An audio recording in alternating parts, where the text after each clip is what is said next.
നഖം അത് വെട്ടിയിട്ട് പല ഭാഗത്തേക്കും തെറിപ്പിച്ചു കളയാൻ പാടില്ല. അതിലൊരുപാട് സംഗതികളുണ്ട്. അത് പറഞ്ഞിടത്ത് തന്നെ മഹാന്മാരായ പണ്ഡിതന്മാര് പഠിപ്പിച്ചു. നഖത്തിലൂടെ സിഹിർ ചെയ്യുന്ന ഒരു വിഭാഗമുണ്ട് ശൈത്താന്മാരുടെ കൂട്ടത്തിൽ. സിഹിറിന് വേണ്ടി ഉപയോഗിക്കുന്ന അവശിഷ്ടങ്ങളിൽ ഒന്നാണ് നഖം. നീ ഒറ്റ കുട്ടി നഖം അവിടെ ഇവിടെയും കളിയില്ല. കാരണം സിഹിർ എന്ന് പറഞ്ഞാൽ അത്രയും വലിയ പീടിയൽ. അല്ലോ, ഈ സിഹിർ വരുന്ന പറയുമ്പോൾ പിന്നെ പേടിയായി പോയി.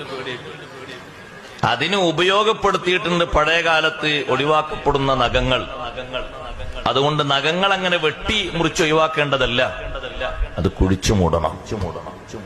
മറ്റൊരു സംഗതി, ഈ സുന്നത്തായ അമല് ചെയ്തു എന്നതിന് കുഴിച്ചു മൂടിയ സ്ഥലം നാളെ പാരത്രിക ലോകത്ത് നമുക്ക് സാക്ഷി നിൽക്കും.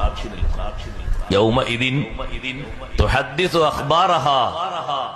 അന്ന് ജനങ്ങളൊക്കെ പുറത്തേക്ക് വന്ന് കൂട്ടം കൂട്ടമായി മഹ്ശറിൽ നിൽക്കുമ്പോൾ ഭൂമി അതിന്റെ വാർത്തകൾ വായിക്കുന്ന ഒരു ദിനം.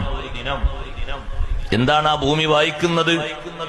ഭൂമിയുടെ ഉപരിഭാഗത്ത് ചെയ്ത നന്മയും വായിക്കും, തിന്മയും വായിക്കും.